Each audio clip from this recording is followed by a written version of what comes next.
걱정을 분석하고 해결하는 방법. 나는 6명의 충실한 하인이 있다. 내가 아는 모든 것은 그들이 가르쳐 주었다. 그들의 이름은 누가 언제 어디서 무엇을 어떻게 왜 이다. 루드야드 키플링. 캐리어의 마법의 공식이 당신의 걱정을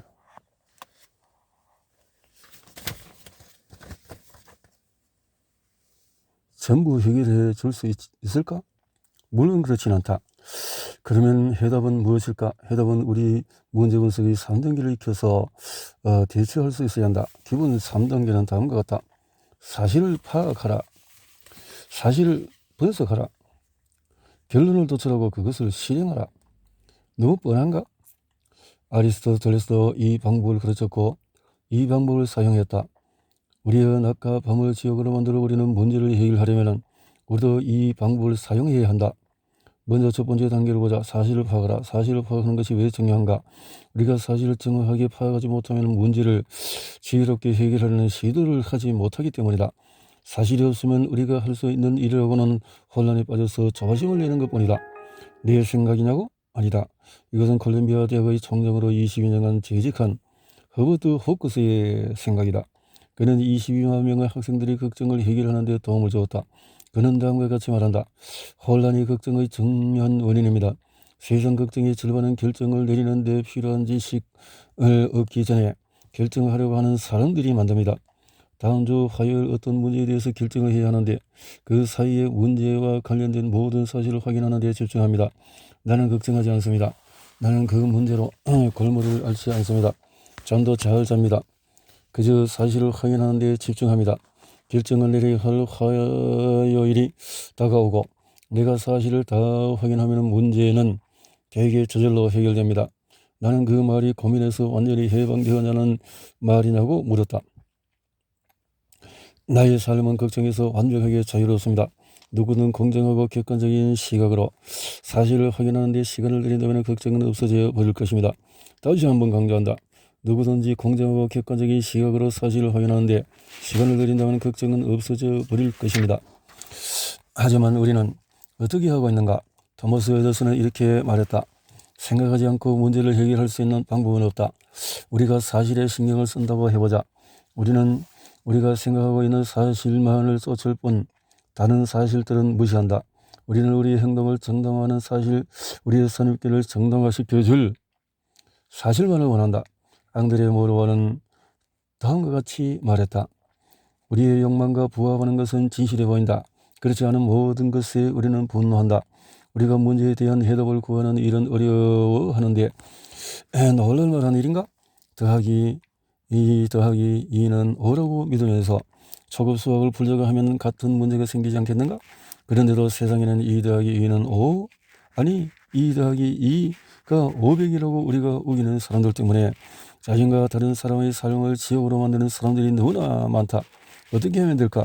우리는 감정을 사고로부터 분리시켜야 한다. 호크스 총장이 말한 것처럼 사실을 공정하고 객관적으로 봐야 한다. 우리가 걱정을 하고 있을 때 그렇게 하는 것은 쉬운 일이 아니다.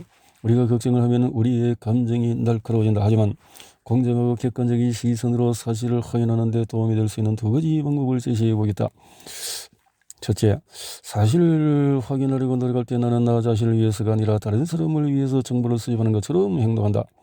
이렇게 하면 냉정하고 공정하게 사실을 볼 수 있게 도움을 준다. 이렇게 하면 나의 감정을 배제하는 데 도움이 된다. 두 번째, 정보를 수집할 때 나와 반대되는 입장을 변론하는 변호사인 것처럼 행동한다. 다른 말로 하면 나에게 불리한 사실들, 내 기대와 어긋나는 사실들, 내가 보고 싶지 않은 사실들을 모으려고 노력한다. 그런 다음에 내 입장과 반대편 입장을 기록한다. 보통 진실은 양쪽 극단 중에서 어딘가에 있다. 내가 말하려는 요지는 이것이다. 당신이나 나 아니면 나 아이신투아니건 미국 연방 대법원이건 간에 사실을 확인하지 않고서는 어떤 문제에도 현명한 판단을 내릴 수 없다. 토머스 에디슨도 이 사실을 알았다. 그가 죽었을 때 그가 직면했던 문제와 관련된 사실을 기록한 공책이 2,500건이나 되었다. 우리의 문제를 해결하는 제1규칙은 사실을 확인하라이다. 호크스 총장이 한 대로 하자. 공정하게 모든 사실을 확인하지 않고는 문제를 풀려내는 시도조차 하지 않는다. 사실만 사실을 분석하고 해석하지 않으면 사실을 수집하는 것만으로는 아무 소용이 없다. 나는 귀중한 경험을 통해서 사실을 기록하면 사실을 분석하는 것이 훨씬 쉽다는 것을 발견했다. 사실, 종이에 사실을 적고 문제를 나열하는 것만으로도 현명한 결정을 내리는 데 큰 도움이 된다. 찰스 캐터링은 명쾌하게 쓰여진 문제는 반은 풀린 것과 다름없다. 이 말이 현실에서 어떻게 적용되는지 보여주겠다. 극동지역에서 가장 성공한 미국 사업가인 갈렌 리치필드의 예를 들어보겠다. 일본군이 진주만을 공격하고 얼마 지나지 않아서 상하이를 침공하였습니다. 저는 상하이 아시아 생명보험사의 매니저였습니다. 그들은 우리에게 군 청산인을 보냈습니다. 그는 나에게 우리의 자산을 청산하는 일을 하는 데 협조하라는 명령을 내렸습니다. 선택의 여지가 없었습니다. 협조하지 않으면 목숨을 부지할 수 없었습니다. 저는 시킨 대로 하는 척했습니다. 다른 대안이 없었으니까요. 하지만 75만 달러에 해당하는 유가증권 한 묶음을 빼돌렸습니다. 이 유가증권은 홍콩 지사에 속한 것이어서 상하이 자산과는 관련이 없었습니다. 그래도 혹시 일본군이 이 사실을 알면 제가 곤란해질까 두려웠습니다. 그리고 일본군은 곧 이 사실을 알아채고 말았습니다. 그들이 이 사실을 발견했을 때 저는 사무실에 없었고 제 수석 격리 과장이 있었습니다. 그는 제게 일본 장성이 화가 나서 벌을 그르고 욕을 해대고 저를 도둑 반역자라고 불렀다고 전해 주었습니다. 저는 일본군에게 반항한 셈이었습니다. 그것이 무엇을 의미하는지 저는 알고 있었습니다. 저는 브리지 하우스로 끌려갈 판이었습니다. 브리지 하우스, 그것은 일본군의 고문실입니다. 고문실에 끌려가느니 자살을 선택하는 친구도 있고 거기서 10일 동안 지저와 고문을 당한 친구도 있었습니다. 이제 제가 브리지 하우스에 끌려갈 판이었습니다. 제가 무엇을 했을까요? 저는 일요일 오후에 그 소식을 들었습니다. 문제 해결을 위한 정확한 방법을 몰랐다면 겁에 질려서 불을 떨고 있었겠지요. 오랫동안 고민하고 있을 때 타자기에 가서 두 가지 질문과 그 질문에 대한 답을 쳤습니다. 내가 걱정하고 있는 것이 무엇인가? 이것에 대해 나는 무엇을 할 수 있는가? 전에는 이 두 가지 질문을 쓰지 않은 상태에서 답을 하려고 했습니다. 하지만 몇 년 전부터 그러지 않았습니다. 두 가지 질문과 그에 대한 답을 적는 것이 생각을 명확하게 하는 데 도움을 준다는 것을 알았기 때문이죠. 그래서 일요일 오후에 저는 상하이 YMCA에 있는 제 방으로 가서 타자기를 꺼내서 쳤습니다. 내가 걱정하고 있는 것이 무엇인가? 나는 내일 아침 브리스하우스 끌려가는 것이 두렵다. 그리고 나서 두 번째 질문을 쳤습니다. 이것에 대해 내가 하는 것은 무엇을 할 수 있는가? 저는 몇 시간 동안의 생각에서 제가 취할 수 있는 네 가지 행동과 그 행동을 가져올 결과를 적어보았습니다. 일본군 제독에게 상황을 설명할 수 있다. 하지만 그는 영어를 못한다. 통역을 이용해서 그에게 설명한다면 그를 화나게 할 수 있다. 그러면 바로 죽음이다. 그는 잔인한 성격이라 변명을 드느니 나를 브리지 하우스에 보내어버릴 것이다. 두 번째, 탈출을 시도할 수 있다. 불가능하다. 그들은 언제나 나를 감시하고 있다. YMCA에 있는 내 방을 떠나들 때도 신고해야 한다. 도망치려고 하면 붙잡혀서 총살당할 것이다. 세 번째, 방에 머물면서 사무실 근처에도 얼씬도 하지 않는다. 그렇게 하면은 일본군 장성이 나를 의심해서 나를 잡아다가 변명할 기회도 주지 않고 브리지 하우스에 보내버릴 것이다. 네 번째, 월요일에 평소처럼 사무실에 출근한다. 출근하면 일본군 장성이 너무 바빠서 내가 한 일에 대해서는 생각조차 못할 수도 있다. 그가 내가 한 일을 생각해내도 그는 그때쯤이면 성질이 죽어서 나는 신경도 쓰지 않을지 모른다. 이렇게 되면 나는 무사할 것이다. 그가 내게 트집을 잡으면 그에게 설명할 기회는 아직 있다. 그러나 월요일 아침 평소대로 출근해서 아무 일도 없었던 것처럼 행동하면 브리지 하우스를 피할 수 있다. 네 번째 계획대로 월요일 아침에 평소대로 출근하기로 결정하자 마음이 편안해졌습니다. 다음날 아침에 출근했을 때 일본군 장성은 입에 담배를 물고 앉아 있었습니다. 그는 평소대로 나를 노려보았지만 아무 말도 하지 않았습니다. 6주일 후에 그는 도쿄로 돌아갔고 제 걱정도 거기서 끝났습니다. 앞서 말씀드린 것처럼 일요일 오후에 취할 수 있는 모든 방법을 적고 조용히 결정을 내린 것이 제 목숨을 구했을지 모릅니다. 그렇게 하지 않았다면 갈피를 못 잡고 우왕좌왕 헤매다가 실수를 저질렀을지도 모릅니다. 문제를 곰곰이 생각해서 결정을 내리지 못했으면 일요일 오후 내내 걱정에 휩싸여서 그날 밤 잠을 못 잤을지도 모릅니다. 그러면 월요일 아침에 지치고 걱정스러운 표정으로 출근했을 것이고 그것만으로도 일본군 장성의 의심을 사서 그 어떤 조치를 가했을지도 모릅니다. 여러분의 경험으로 결정을 내리는 것이 얼마나 중요한가를 깨달았습니다. 확고한 결정을 내리지 못하고 어쩔 줄 몰라 하면서 우왕좌왕하면서 신경쇠약에 걸리고 삶이 지옥으로 변합니다. 일단 명확한 결정을 내리면 50%의 고민은 사라집니다. 그리고 그 결정을 실행하는 과정에서 40%의 고민이 사라집니다. 이 4단계를 거치면서 제 고민의 90%는 사라집니다. 걱정하고 있는 문제를 정확하게 적는다. 그에 대해서 내가 할 수 있는 것을 적는다. 무엇을 할지를 결정한다. 결정을 즉각적으로 실행에 옮긴다. 갈렌 리체필드는 현재 대형 금융보험회사 스타파크 브리맨의 극동적 담당자로서 일하고 있다. 내가 말한 것처럼 갈렌 리체필드는 오늘날 아시아에서 활동하는 가장 중요한 미국 사업가 중에 한 명이다. 그는 자신의 성공한 걱정을 분석하고 걱정을 정면 돌파하는 자신의 방법 덕분이라고 말했다. 그의 방법이 뛰어난 이유는 뭘까? 그의 방법은 효율적이고 구체적이고 문제의 핵심을 깨뚫는다. 무엇보다도 세 번째 규칙이자 필수 규칙으로 해결을 위한 행동하라는 실천하지 않으면 사실을 확인하고 분석하는 과정은 소용이 없게 된다는 말이다. 윌리엄 제임스는 이런 말을 했다. 결정을 내리고 실행하기로 했으면 결과에 대한 책임과 염려는 잊어버리라. 그가 의미한 바는 일단 사실에 근거해서 결정을 내렸으면 주저없이 행동하라는 것이다. 다시 생각해 보기 위해 멈추지 마라. 머뭇거리거나 걱정하거나 이미 지나온 과정을 다시 밟아서는 안 된다. 자기 자신에 대한 믿음을 잃지 마라. 뒤를 돌아보지 마라. 오클라호마 유명한 석유업자인 웨이트 필립스에게 어떻게 결단하고 실행에 옮기는지 물어본 적이 있었다. 그는 다음과 같이 말했다. 저는 어떤 문제든지 지나치게 생각하면 혼란과 걱정만 버럭게 된다는 것을 확인했습니다. 조선한 생각을 정도 이상으로 하면 해가 되는 때가 옵니다. 결정을 내린 다음에 돌아보지 말고 행동을 해야 할 때가 있습니다. 걱정을 해결하기 위해서 갈렌 리체필드의 방법을 쓰는 것이 어떨까? 질문 1. 내가 걱정하고 있는 것이 뭔가? 두 번째, 이것에 대해서 나는 무엇을 할 수 있는가? 세 번째, 문제에 대해서 내가 할 수 있는 일은? 네 번째, 언제부터 시작할 것인가? 이렇게 써서 내용을 적어 본다라는 거네요.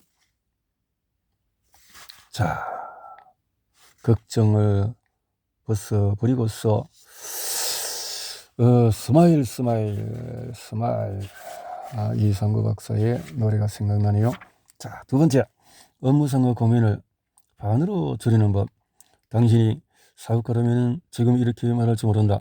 이 장의 제목이 웃기는 건 19년 동안 사업을 해봤는데 다른 사람이 할 수 있는 것이면 나도 벌써 했지.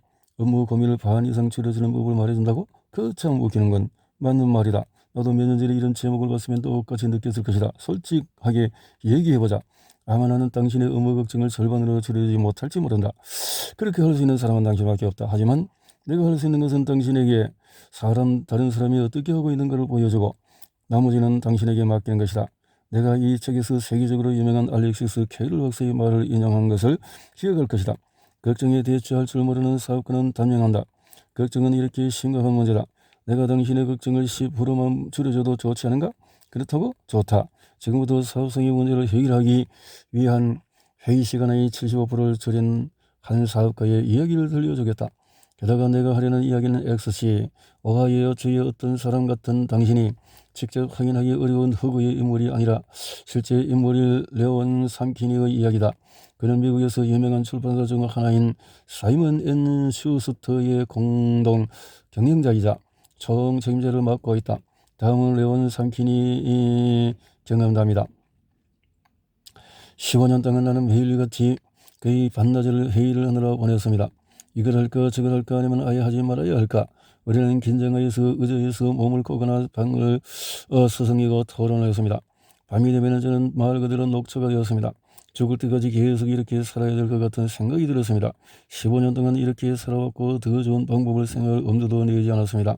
누군가 제게 회의에서 보낸 시간과 회의에서 생긴 긴장의 사고의 성을 줄여준다고 얘기했다면 저는 그를 무모하고 실정은 모르는 낙관적이라고 자르고 욕했을 것입니다. 하지만 저는 정확히 그렇게 할 수 있는 방법을 생각해냈습니다. 이 방법을 8년째 계속해 오고 있습니다. 이 방법은 놀랄 정도로 능률과 건강, 행복을 가져다 주었습니다. 마법처럼 들리지만 그 원리를 보면 엄청나게 단순합니다. 비밀은 이렇습니다. 이 회의 절차를 모두 중단하고 예전에는 직원들이 문제를 모두 나열하고 나서 마지막에 어떻게 할까요? 하고 의견을 구했었습니다. 새로운 규칙을 만들었습니다. 문제집을 발표하고 싶은 사람은 누구든지 다음과 같은 4개의 질문에 답할 수 있는 메모를 미리 작성해서 제출해야 합니다. 질문 첫 번째, 무엇이 문제인가? 과거에는 진짜 문제가 무엇인지 정확하게 모른 채 걱정된 표정으로 1시간, 2시간 회의를 하면서 시간을 보냈습니다.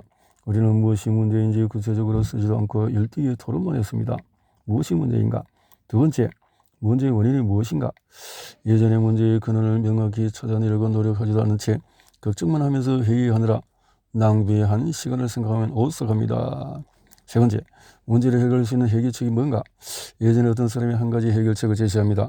다른 사람이 해결책을 제시하는 사람과 논쟁합니다. 그러니 흥분하고 그래서 우리가 할 수 있는 다양한 적었지만 아무도 해결을 못했고. 네 번째, 당신이 제안한 해결책은 뭔가? 예전에 회의 들어오면서 몇 시간 밖에 서성대면서 상황에 대해서 고민할 뿐이었는데 해결책을 생각해보고 적어오는 사람은 없었습니다. 회사에서 자신들의 문제를 들고 나에게 오는 직원은 거의 없었습니다. 왜냐고요? 그들은 이 4가지에 답하기 위해서 모든 사실을 확인하고 문제를 철저하게 검토해야 하기 때문입니다. 그렇게 하는 과정에서 사원의 상은 토스터기에서 빵이 튀어나오는 것처럼 해결책이 부지불식간에 나오기 때문에 저를 찾아올 필요가 없었습니다. 상의가 필요한 경우에도 토론은 예전에 걸리던 시간의 3분의 1로 줄었습니다. 절차에 따라서 논리적인 과정을 거쳐서 합리적인 결론에 도달하기 때문입니다. 이제 사이먼 앤슈스터에서 문제점을 토론하는 데 걸리는 시간이 줄고 행동이 더 많아지게 되었습니다. 내 정거인 보험왕 베트건은 위와 같은 방법을 써서 걱정이 줄었을 수도 있고 수입의 거의 2배가 되었다고 말합니다. 몇 년 전 내가 보험을 팔기 시작했을 때 무한한 열정과 일에 대한 사랑으로 가득 차 있었지. 그러던 중에 문제가 생겨서 난 너무나 낙심해서 내 일을 경멸하고 그 일을 포기하려고까지 해서 어느 토요일 아침에 나는 그만두었을 거야. 나는 우선 스스로에게 이런 질문에서 정확히 문제가 뭘까? 문제는 내가 고객을 엄청나게 많이 방문했지만 수익은 그에 비례 하지 많지 않아서 면담할 때는 괜찮은데 막상 보험 계약을 하려면 고객이 이렇게 말하지. 생각 좀 해볼게. 두 번째, 가능한 해결책이 뭘까? 이 질문에 답을 하기 위해서 사실을 면밀히 살펴야 해서 지난 12개월의 기록을 꺼내서 살펴보아서 나는 놀러 발견했지. 실제 가운데 70%는 첫 방문 때 이루어진 것이어서 23%의 경우의 계약이 두 번째 방문에 이루어지고 7%는 세 번째, 4번 그 이상 방문해야 성사된 것이어서 7%의 계약이 나를 지치게 하고 4시간을 잡아먹는 것이어서 다시 말해서 7%밖에 되지 않는 일에 업무 시간의 절반을 쓰고 있었던 거지. 문제의 답은 뭘까? 답은 분명해서 나는 한 곳을 2번 이상 방문하지 않기로 하고 남은 시간을 새로운 고객을 찾는 일에 써서 결과는 믿을 수 없었지. 프랭크 베트건은 미국에서 가장 잘 알려진 보험 판매왕이다. 그는 피델리티에서 일하고 1년에 $100만 이상의 계약고를 올리고 있다. 하지만 그에게도 포기하려던 순간이 있었다. 막 포기하려던 순간에 문제를 분석했고 이는 그에게 성공으로 가는 발판을 마련해 주었다. 당신의 사업 문제에 이 질문들을 적용할 수 있는가? 나는 근데 이 질문들은 당신의 걱정을 50% 줄여줄 수 있을 것이다. 다시 한번 그 질문을 반복하면 다음과 같다. 문제는 뭔가? 문제 원인은? 해결책은? 또 제안은? 당신의 제안은? 걱정을 분석하기 위해서 자 이렇게 사실 파악하고 검토 또 그리고 결정되면 실행 그 걱정하지 말고 또 이렇게 할 경우 문제, 원인, 해결책 이렇게 적어 보아라 라고 했네요.